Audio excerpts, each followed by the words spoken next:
ओम ध्याये सदा सवितृमण्डल मध्यवर्ती नारायण सरसिजा सन सन्नभिष्टि केयूरवांगनकर कुंडल किरीटी हारय हिरण्यमय वपुर शंख चक्र। नमस्कार, स्वागत है आपका आचार्य वाणी में। मैं आचार्य डॉक्टर विक्रमादित्य आपके साथ हूँ। आज का विषय है कुंभ राशि।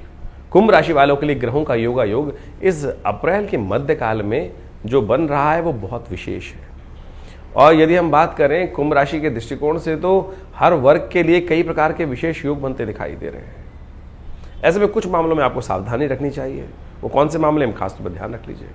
सबसे पहले तो धन के मामले में, धन के मामले में खास तौर पर ध्यान रखने की जरूरत है। यहाँ थोड़ी सी स्थितियां अननेसेसरी की तरह थोड़ा सा अभाव का योग बनाता दिखाई दे रहा है। शनि का यहाँ पर पदार्पण करना आपकी राशि के दृष्टिकोण से थोड़ा उधार आपको परेशान कर सकता है।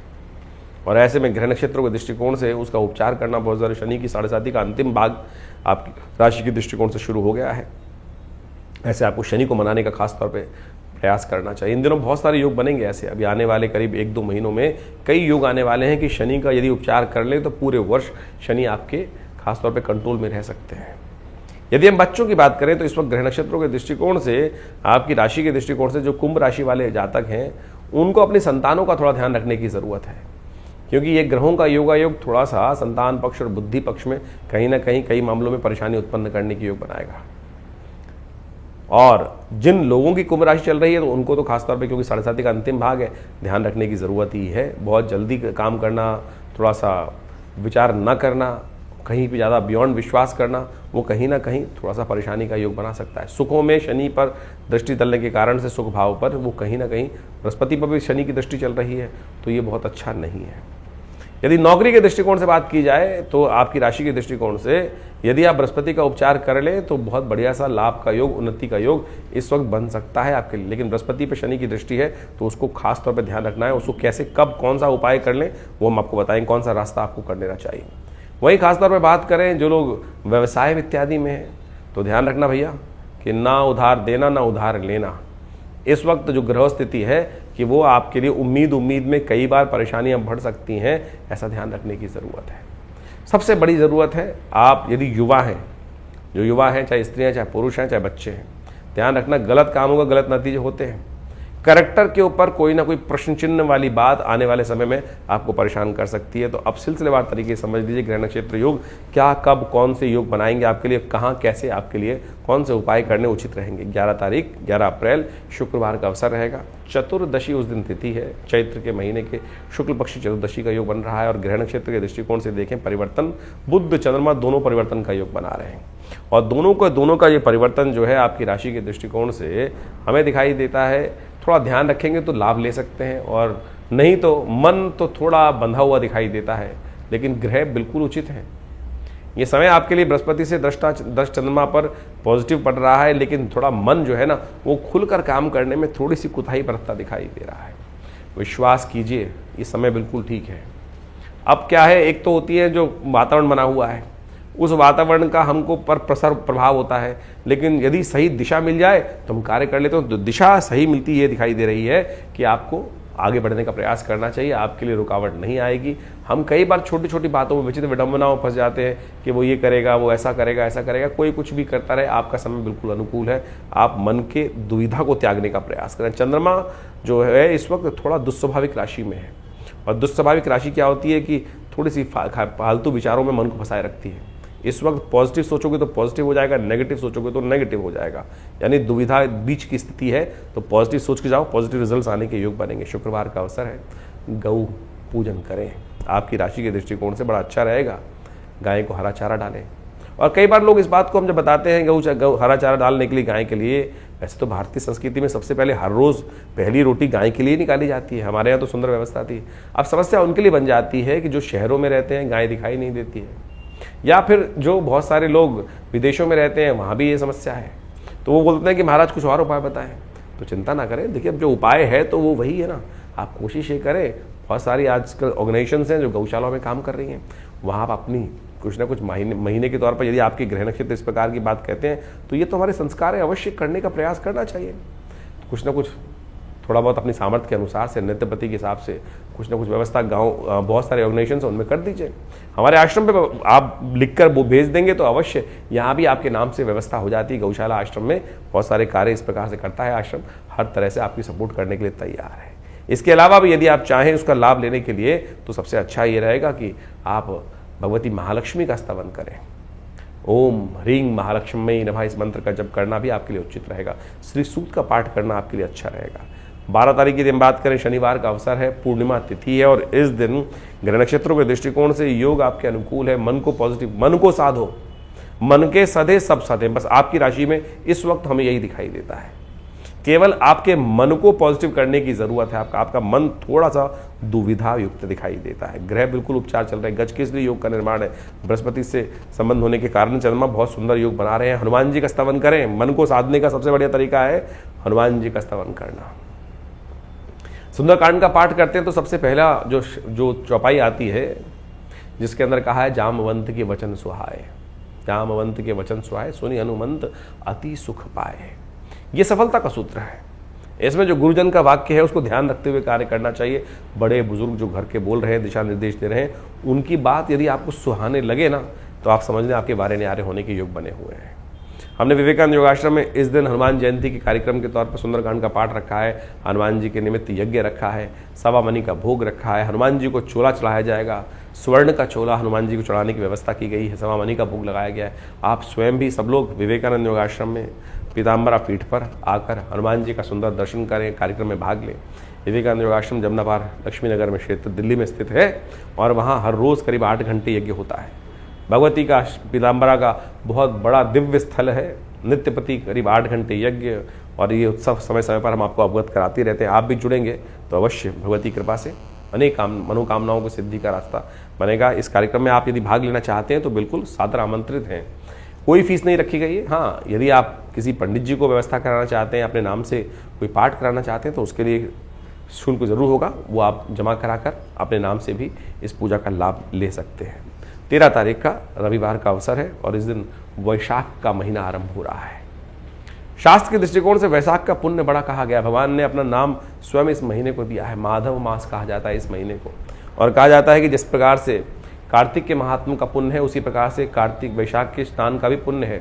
कहा जाता है समस्त तीर्थों का जल गंगा के समान पवित्र हो जाता है और ऐसे में स्नान करना, दान करना बड़ा श्रेष्ठ माना जाता है। इस यदि दिन को देखें तो बहुत महत्वपूर्ण दिवस है। कई ग्रहों का परिवर्तन का योग बन रहा है। इस दिन रविवार का दिन है, संक्रांति का योग बन रहा है, सूर्य परिवर्तन की तरफ जा रहे हैं, शुक्र परिवर्तन की तरफ जा रहे हैं, चंद्रमा परिवर्तन की तरफ जा रहे हैं। शुक्रवार के रविवार के दिन संक्रांति पड़ना, वैशाख की प्रतिपदा, वैशाख का महीना बदलना और ये सब रविवार के दिन पड़ने से हृदय नाम का योग बन रहा है। और कहा जाता है कि इस दिन भगवान सूर्य के निमित्त यज्ञ करने से, इस दिन भगवान का नवग्रहों का पूजन करने से पूरे वर्ष के लिए समस्त ग्रह अनुकूल हो जाते हैं हृदय नाम के योग के दिन। तो आपके ग्रह योग का प्रभाव समझें। देखिए तो विशेष तौर पर कुंभ राशि वालों के लिए खास तौर पे ग्रहों का योगा योग जो बन रहा है बड़ा ही कल्याणकारी बनता दिखाई दे रहा है, पुरुषार्थ को बढ़ाने वाला योग बनता दिखाई दे रहा है। लेकिन सावधान एक बात पे रहना है, इस समय आप अपने स्वभाव को जितना बैलेंस रखेंगे गलत कार्यों से बचना है। ध्यान रखिए, कई बार क्या होता है कि 7.5 चल रही है और आपकी राशि के दृष्टिकोण से क्या होता है कि हम कई बार विचार आता है इस शॉर्टकट से चल लेते हैं, कुछ उठापटक जो बनेगी वो कर लेते हैं। गलत काम, बद चलने वाले काम जितने भी करोगे फंस जाओगे, इस बात का ध्यान रखना। ये पूरे महीना आपके लिए इस प्रकार का है। तो कुंभ राशि वालों खास तौर पर ध्यान रखने की जरूरत है। बिल्कुल संयमित धर्म युक्त कार्य करने का आपको प्रयास करना चाहिए। धर्म से विमुख होकर कार्य करना, गलत काम से नहीं बचोगे, उसी के अनुसार चलोगे तो कहीं ना कहीं परेशानी में फंसने के योग दिखाई देते हैं। ग्रह दिखा रहे हैं कि इस वक्त नुकसान हो सकते हैं फरेब से, इसलिए कुंभ राशि वालों खास तौर पर कोई भी कार्य ऐसा न करें जिसको अधर्म युक्त कार्य कहा जाए। वो आपके लिए बहुत पुरुषार्थ बढ़ेगा, पुरुषार्थ से लाभ ही होने के योग बनेंगे तो आपके लिए अच्छा रहेगा। इस बात का ध्यान रखते हुए कार्य। शुक्र भी परिवर्तन की तरफ जा रहा है और ये आपके लिए बड़ा कल्याणकारी। उच्च के होकर शुक्र आपकी धन भाव में शनि के साथ, राहु के साथ विराजमान होकर अशुभ नहीं है, शुभ ही है। ये आपके लिए अच्छा योग बनाएंगे। ऐसे में कन्या पूजन कोशिश करें, नित्य प्रति करें और पूरे महीने यदि आप ये करते रहेंगे ना, सूर्य के साथ जिस प्रकार कॉम्बिनेशन बनता है वो बड़ा कल्याणकारी योग बनाएगा आपके लिए। और एक बात ध्यान रखें कि वैशाख की पूर्णिमा का योग जो है विवेकानंद योगाश्रम में इस दिन हमने गायत्री यज्ञ रखा है। आपके सूर्य का यदि उच्च के होने जा रहे हैं, सूर्य का लाभ चाहते हैं तो गायत्री का यज्ञ करें। जैसा हमने कहा नवग्रह शांति का इस दिन उपाय कर लेना चाहिए, तो विवेकानंद योगाश्रम में इस दिन नवग्रह शांति महायज्ञ रहेगा, उसमें आप सम्मिलित होंगे तो अच्छा रहेगा, कल्याणकारी रहेगा। अपने नाम से गायत्री का यज्ञ नवग्रह शांति महायज्ञ भी करा सकते हैं आप। 14 तारीख को संक्रांति का पुण्य है, क्योंकि संक्रांति का सूर्य जो परिवर्तन की तरफ गया है वो रात्रि में 3 बज के करीब 22 मिनट के आसपास परिवर्तन का योग बना है, तो अगले दिन संक्रांति का पुण्य रहेगा। इस दिन कलश में जल भरकर दान करना चाहिए, छाते का दान करना चाहिए, घी का कलश में घी भरकर दान करना भी आपकी राशि के दृष्टिकोण से बड़ा अच्छा रहेगा।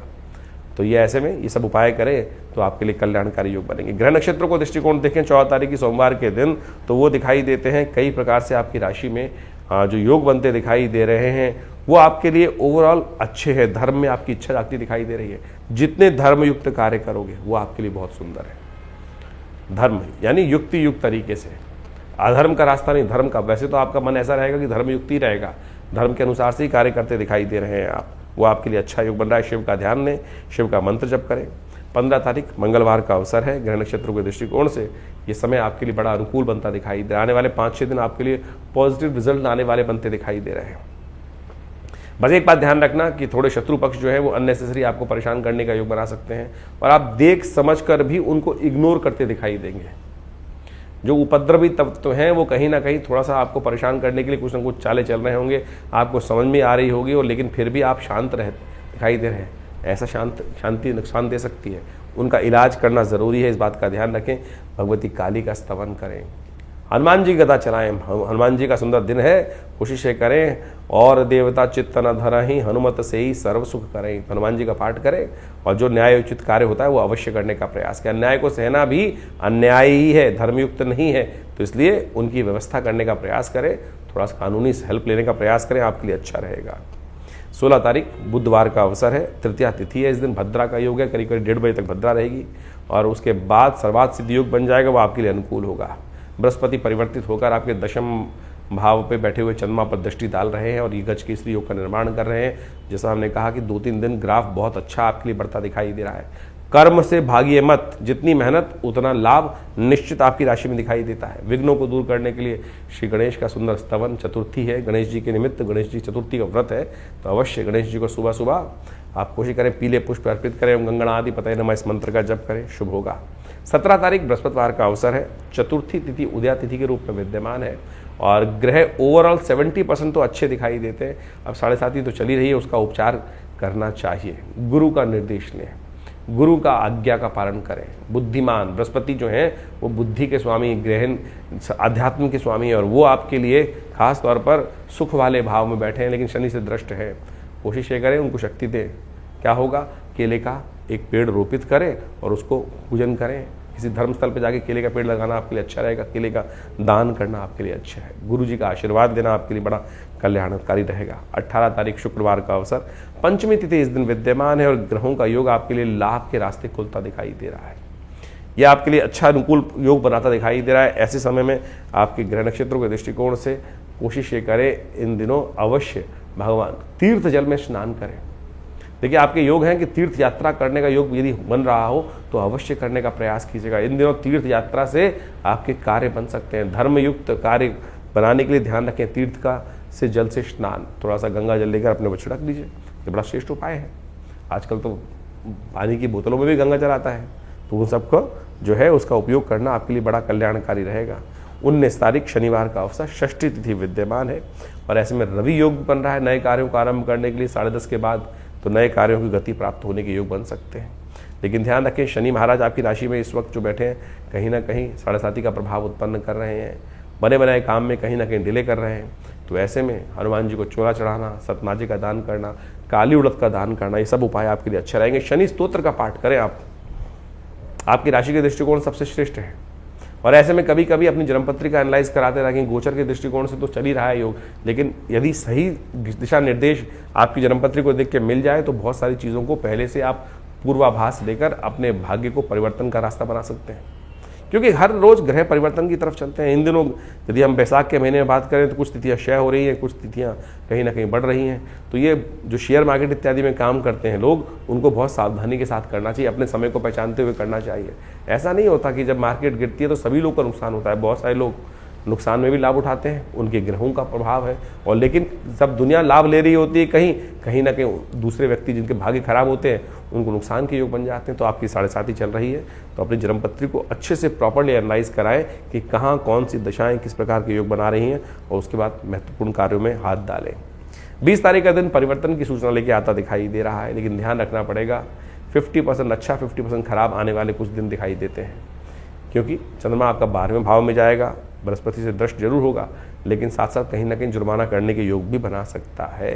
तो थोड़ा ध्यान रखते हुए कार्य करना आपके लिए अच्छा रहेगा। वैशाख का महीना अभी चल रहा है, और इस वैशाख के महीने का शास्त्र में अद्भुत महत्व कहा गया है। इस महीने को जिस प्रकार से कार्तिक का महात्म शास्त्र में बताया गया है, उसी प्रकार से इस महीने का भी माधव का महीना माना जाता है। भगवान विष्णु की सुंदर उपासना करने का वैसे ये सब सुंदर अवसर कहा जाता है। कहा जाता है कि इस महीने में जितना दान पुण्य इत्यादि किया जाए, स्नान किया जाए, वैशाख के स्नान का भी बड़ा अद्भुत महत्व शास्त्र में वर्णित है। तो इसके अनुसार से शास्त्र में कहा जाता है कि समस्त तीर्थों का जल गंगा के समान हो जाता है, और ऐसे में तीर्थ जलों में स्नान कर कर, तीर्थों में स्नान इत्यादि कर कर पुण्य कर्म करना, पितरों के निमित्त तर्पण इत्यादि करने से समस्त प्रकार के अनिष्ट दूर हो जाते हैं। शास्त्रों में इसी प्रकार की कथा भी वर्णित आती है कि जिसके अंदर अनेक लोगों ने अपने जीवन के कष्टों को दूर करने के लिए, कहा जाता है कि एक समय में एक व्यक्ति रहता था, जीवन में कई प्रकार के कष्ट थे उसके जीवन में, और उसने जब जानना चाहा कि कारण क्या है, तो मालूम चला कि पितृ प्रसन्न नहीं है, कहीं ना कहीं पितरों का के प्रति जो दायित्व है वो निर्वाह नहीं कर रहा है। तो इस महीने में उसने पूरा जो शास्त्र विधि के अनुसार से भगवान की उपासना कर कर और तर्पण इत्यादि, यज्ञ इत्यादि, गायत्री गाय करके सुंदर कार्य किया, उससे पित्त भी निवृत्त हुए, जीवन के कष्ट भी दूर होने के योग बनते हैं। हमारे भी जीवन में कई बार इसी प्रकार के कष्ट चलते रहते हैं, तो हमें इन समस्त योगायोग को लाभ लेते हुए कार्य करने का प्रयास करना चाहिए। और वैशाख का महीना तो खासतौर पर भगवान विष्णु को प्रसन्न करने का अद्भुत महीना, जैसा हमने शास्त्र में बातें उसको बताई आपको। इन्हीं में परशुराम जयंती, कूर्म जयंती और भगवान बुद्ध की जयंती, अनेक प्रकार की जयंतियों का भी सुंदर समावेश इस मास में किया जाता है। और कहा जाता है कि इस मास में भगवान विष्णु का ओम माधवाय नमः इस मंत्र का जितना जप करेंगे और पीले वस्त्रों का दान करेंगे, गुड़ इत्यादि का दान करेंगे, उस सब से जीवन के कष्ट दूर होने के योग बन जाते हैं। इस महीने में एक बात ध्यान रखनी चाहिए, कहा जाता है कि नए तेल का इस्तेमाल नहीं करना चाहिए। नए तेल का इस्तेमाल जो अभी क्योंकि सरसों इत्यादि बहुत सारी फसलें आती हैं, और उस तेल का इस्तेमाल शास्त्र विधि के अनुसार से कहा जाता है कि नए तेल का इस्तेमाल वैशाख के महीने में नहीं करना चाहिए, और भूमि पर शयन करना चाहिए, और जितना हो सके एक दिन एक समय में भोजन आहार लेते हुए अपने पितरों के तर्पण इत्यादि कष्ट जीवन से निवृत्त करने के लिए भगवान विष्णु के ओम नमो नारायणाय इति मंत्र जप करते हुए कार्य करने का प्रयास करना चाहिए। इन दिनों ग्रहों का योगायोग भी बड़ा विचित्र बना हुआ है। चतुर्ग्रही योग लगातार चल रहा है। सूर्य परिवर्तित हो जाएंगे मास के मध्यकाल में, उसके बाद फिर चतुर्ग्रही योग, पहले 5 ग्रही योग चल रहा है, फिर चतुर्ग्रही योग बनकर चलेगा। ये चतुर्ग्रही योग बड़ा प्रलंकार योग माना जाता है। इसके कारण से देखा जाता है कि कई बार प्रकृति में अप्रत्यक्ष घटनाएं घटती हैं, रोष बढ़ जाता है। और इस वक्त शनि के साथ राहु और बुध और शुक्र की युति जिस प्रकार से चल रही है, नीति कुनीति के मार्ग लगातार चल रहे हैं, और आप देख ही रहे हैं कि पूरे विश्व में कहीं ना कहीं हर कोने में, चाहे भारत हो चाहे विदेश में, कहीं ना कहीं उठापटक के योग लगातार चल रहे हैं। और ऐसे में ये स्थितियां थोड़ी कहीं विकट हो जाए, कोई जरूर ऐसा योग बन रहा है कि विकटता की तरफ स्थिति जा सकती है। तो ऐसे में विशेष तौर पर ध्यान रखते हुए कार्य करना चाहिए। इन दिनों लगातार काफ़ी वर्षों से आप देखें ये स्थिति चल रही है। कारण क्या है? कारण है उसका एक और, यदि इस्लाम के अनुसार से देखा जाए, ज्योतिष हर चीज़ को कालगणना के अनुसार से देखती है। हाजरी संवत के अनुसार से 14वीं सदी चल रही है, और 14वीं सदी जो वर्णन किया जाता है कि वो एक धर्म एक पंथ के लिए बहुत ज़्यादा हानिकारक है। और कहा जाता है कि जितना इस वक्त आघात लगातार कुरीतियों पर हो रहा है, शायद उससे पहले कभी नहीं हुआ। इससे ज़्यादा यदि आप लगातार देखें कि एक पंथ की, विशेष धर्म की जो कुरीतियां हैं उसके ऊपर लगातार आघात चल रहा है, और इसी कारण से वहाँ पर पूरे विश्व में लगातार जो स्थिति बनी हुई है, अशांति की स्थिति, ये भी एक कारण है। और साथ साथ हमारे यहाँ काल गणना के अनुसार से बीसी कही जाती है। ये दौरान रुद्र की बीसी चल रही है और 20-20 वर्षों की गणनाएं की जाती है, और साथ साथ हजरी संवत का अंतिम काल चल रहा है। तो ये कहीं ना कहीं विश्व को अशांति की तरफ ले जाता हुआ माहौल बनता दिखाई दे रहा है। ऐसे में विशेष तौर पर हमको ध्यान रखना चाहिए। और इस वर्ष 2082 का जो हम काल गणना आपको कुछ दिन बताई, संवत 2082 जो आरंभ हुआ, बहुत सारे लोगों को इस बारे में भ्रांति हो जाती है कि साल 2082 नहीं है साहब, संवत 2082 की बात करें, विक्रम संवत 2082 जो भारतीय काल गणना का वर्ष है, जो सिद्धार्थी नाम से संवत आरंभ हुआ है, उसका राजा सूर्य है। और सूर्य जब राजा बन जाते हैं, मंत्री भी राजा पद सूर्य के पास है, तो कहा जाता है कि गर्मी का विकराल पर्व, अग्निकांडों का विशेष योग पूरे वर्ष बनता रहेगा। तो देखिए, जब से ये वर्ष आरंभ हुआ है, जगह जगह अग्नि की घटनाएं लगातार बढ़ती चली जा रही हैं। तो ऐसे में हमको थोड़ा सा ध्यान रखते हुए कार्य करने का प्रयास करना चाहिए। योगायोग जिस प्रकार के बन रहे हैं, वो कहीं ना कहीं नेगेटिव तरफ, अशुभता की तरफ ले जाते दिखाई दे रहे हैं। प्राकृतिक आपदाओं का, ये चतुर्ग्रही योग है, प्राकृतिक आपदाओं का योग भी बोला जाता है। और जब से ये योग बना है, देखें भारत के, विश्व के कितने कितने भागों में भूकंप, प्राकृतिक आपदाएं, बाढ़ इत्यादि के, तूफान इत्यादि के योग लगातार बनते दिखाई दे रहे हैं। सबसे बड़ा जो ये कुचक्र का योग जो है, ये कहीं ना कहीं विश्व में अशांति की तरफ ग्रह योग बनाता दिखाई दे रहा है। तो ऐसे में आप अपने भाग्य को सुदृढ़ करने के लिए जो आपको ग्रह गणना हमने बताई, उसके अनुसार चलने का प्रयास करेंगे तो बहुत अच्छा रहेगा। ग्रह गणना विशेष तौर पर समस्त कष्टों को निवारण करने की तरफ जाती है। देखिए, काल, समय, जीवन जो है वो हमेशा परिवर्तन की तरफ जाता है। ऐसा कोई समय हो ही नहीं सकता कि जिसमें चीजें परिवर्तित ना हो, लेकिन परिवर्तन हमारे लिए शुभ हो जाए, उसके लिए हमको कर्म करने की आवश्यकता है। जो हम कर्म करते हैं उससे हमारा भाग्य बनता है, और जो भाग्य हमें बनाने के लिए यदि कर्म अच्छा हो सकता है, समय खराब हो सकता है। ऐसे में जो अच्छे समय हैं उनको हमें ठीक करने के लिए विशेष तौर पर कई कार्यों को शुभ करने का प्रयास करना चाहिए। जो हमारे जीवन में भाग्य बनकर आया है, दुर्भाग्य बनकर आया है, वो हमारे कर्म से ही बना है। दुष्कर्म यदि अभी भी होंगे तो वो दुर्भाग्य को और बढ़ाने का प्रयास करेगा, और यदि शुभ कर्म होंगे तो आप मान के चले वो दुष्कर्मों को काटकर सौभाग्य का कहीं ना कहीं उदय करने के योग बना सकता है। तो इसलिए शास्त्र में जो कथाएं हैं वो हमको इस बात से अवगत कराती है कि हमको अपने जीवन में शुभ लगातार करने का प्रयास करना चाहिए, और लोगों को शुभ करने की तरफ प्रेरित भी करना चाहिए, यज्ञ इत्यादि, धर्म इत्यादि कार्य की तरफ। कई बार क्या होता है कि एक बात समझे कि अगर हमने किसी व्यक्ति को गलत कार्य की तरफ प्रेरित कर दिया, तो ये समझे उसके द्वारा कोई गलत कार्य किया गया, उसका कहीं ना कहीं उसका प्रभाव हम पर भी होगा। इसको प्रैक्टिकल समझ सकते हैं। अगर आपने कोई षड्यंत्र रचा है और वो षड्यंत्र जब पकड़ा गया, वो व्यक्ति उस षड्यंत्र में आप भी इन्वॉल्व थे, तो सरकार आपको भी पकड़ेगी। तो ऐसे ही समझे, कर्म का, भाग्य का लेखा जोखा जो है उस परमात्मा तत्व से तो कभी छूट नहीं सकता। संसार में तो बहुत सारी चीजें छुप जाती हैं, लेकिन उस परमात्मा के प्रति, प्रकृति के प्रति तो किया गया कर्म कभी छुपता नहीं है। उसका तो लेखा जोखा उस धर्मराज के पास जाकर जुड़ ही जाता है। तो इस बात को समझें, लाख छुपाए संसार से हम बातें, लेकिन उस परमात्मा तत्व से नहीं छुपा सकते, अंतःकरण से नहीं छुपा सकते हम। तो इस बात को हमको ध्यान रखना चाहिए कि मनसा वाचा कर्मणा, किसी ना किसी प्रकार से कर्मों को शुभ करने का हमको यथाउचित भाव से प्रयास करना चाहिए। ये सबसे ज़रूरी बात है।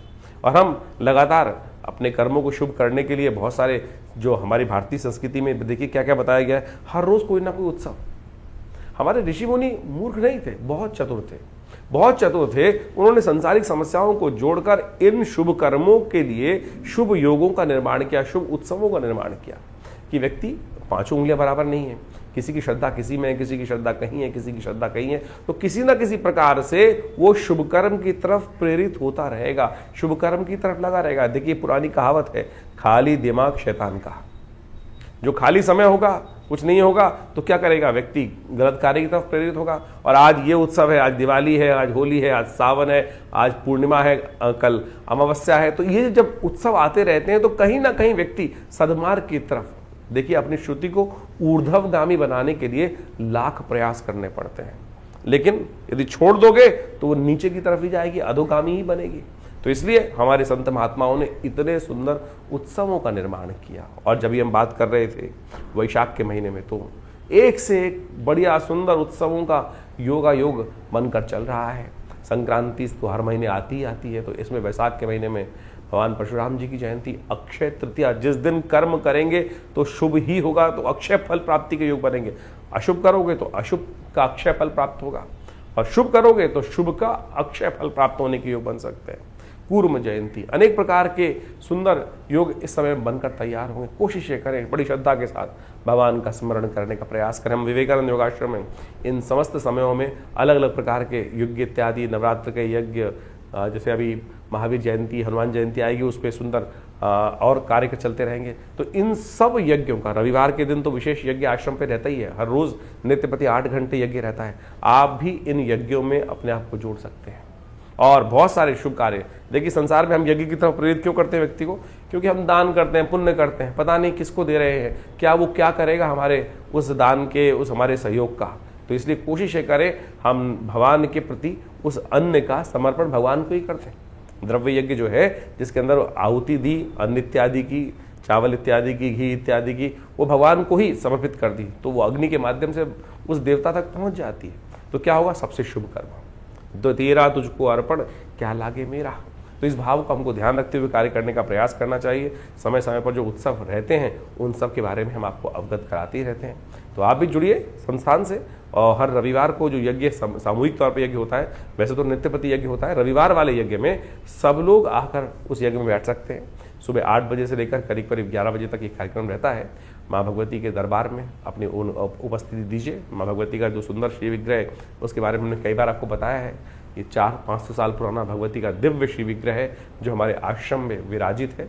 माँ भगवती दुर्गा का दर्शन कर कर अपने जीवन में उनका कृपा, अपने जीवन में उनका आशीर्वाद लेने का प्रयास कीजिए, देखिएगा परिवर्तन होगा। जो लोग कहते हैं ना कि हमारा समय परिवर्तन की तरफ जाता ही नहीं, अरे परिवर्तन के लिए हम कर क्या रहे हैं?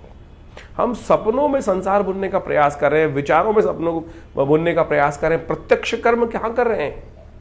यदि प्रत्यक्ष कर्म सही रूप से करें, चाहे वो साधना हो, चाहे वो मंत्र जप हो, तो देखिएगा ऐसा हो नहीं सकता कि समय परिवर्तन की तरफ ना जाए। विचार शुभ रखते हुए हमको अपने आप को शुभ कर्म की तरफ प्रेरित करना चाहिए। यही कल्याण का मार्ग।